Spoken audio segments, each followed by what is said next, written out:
also wanted to ask you guys if you guys would want to know more about me, so maybe I could do a about me video so you guys can kind of get to know how I am as a person, or just anything you guys might have questions about, or just would like to see.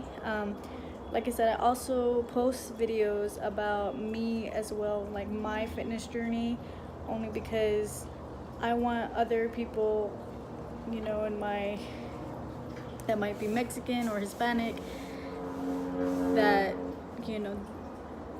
have questions about how it affects their body, or just to see my results, to see what happens if this happens. I also like to experiment a lot, so I'll be throwing those out in the future as well. I hope you guys enjoy this strawberry jam recipe that I made.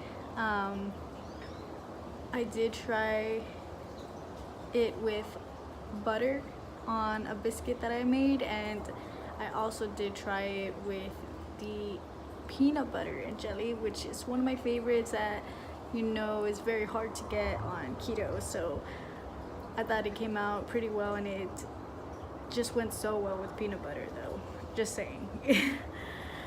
So yeah guys, just let me know in the comments below if you guys would like to learn more about me, or if not, that's fine. Maybe later in the future you guys will. But if you guys still enjoyed this video, if you guys like this recipe, maybe it gave you an idea, or you just have been enjoying my other recipes, give this video a like, or of course subscribe. I would really appreciate it.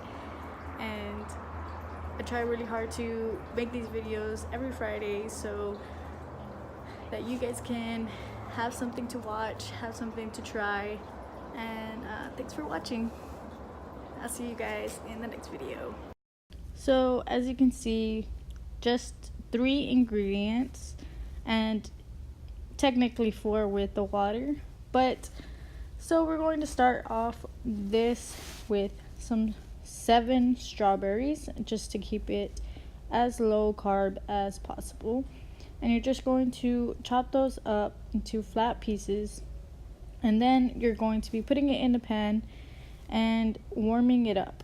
You can add the sweetener now or later, doesn't really matter. You just want the strawberries to warm up. So as you can see here, I'm just kind of testing to see how hard the strawberries are at first, and then we're gonna go ahead and let them warm up a little bit more, because they are still way too hard to smush. Now that they have warmed up, we are going to smash them with this bean smasher. If you are Mexican, you always use this, or your family definitely already has one.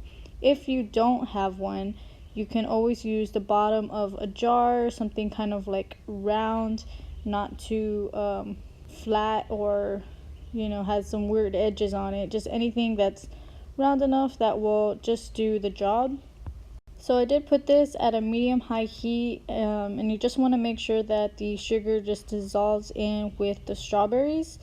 And then, of course, if you feel like it isn't sweet enough, because at this point you can taste it if you preferably like it to be more sweet. So if you need to, go ahead and add more sugar or sweetener and just melt it a little bit more, just to kind of combine it. So you're gonna let that cool while we are going to be making the jello packet. So we're only using half of the jello packet, with boiling only 1/3 cup of the water, and then you're going to be having iced water ready for later. And so you're just gonna want to fill it up with 1/3 cup of regular water, and then the rest with ice to make 1 cup of water.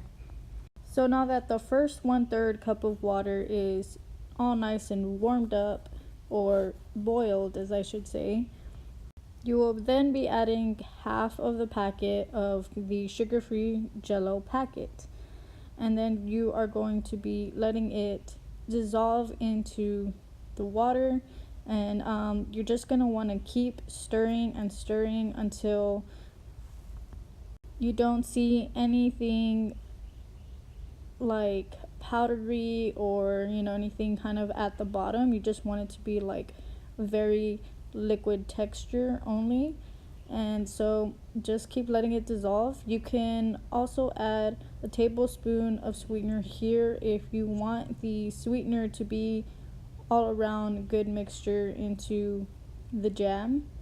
So you can do it all at once at the beginning, or you can add it here as well while the jello is dissolving. It is just another option, but I did not do that. I just added it all to the beginning just to kind of keep it more simple and less complicated. So once the jello has been kind of cooled a little bit so it's not too hot, we're going to be adding the ice water to it, and then you're going to be mixing it in until the ice is completely dissolved, and you're supposed to keep stirring it like it says on the box till it kind of starts to thicken up. But before it starts thickening up, you are going to be adding the cooled strawberry mashed mixture that we made earlier, and we're going to be combining that into it. You're just going to be stirring it in until it's all kind of just mixed together as much as possible, and also until the jello starts to thicken up a little bit more.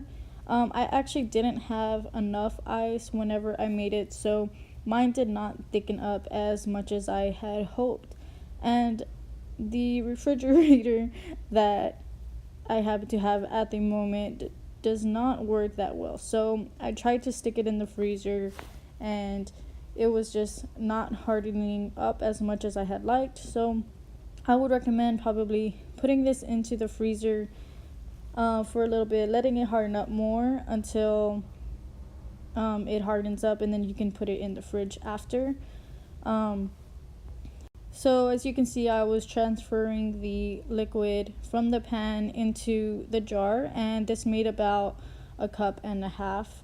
And so as you can see, this is still really liquidy, so this is what I was talking about. So every now and then that it is in the freezer, you are going to mix it up just to kind of let the strawberry mixture in there kind of settle at higher, not as much as on the bottom of the jar. So just kind of keep in mind to do that every couple of minutes, just to kind of check on it and wait until it's starting to harden up more.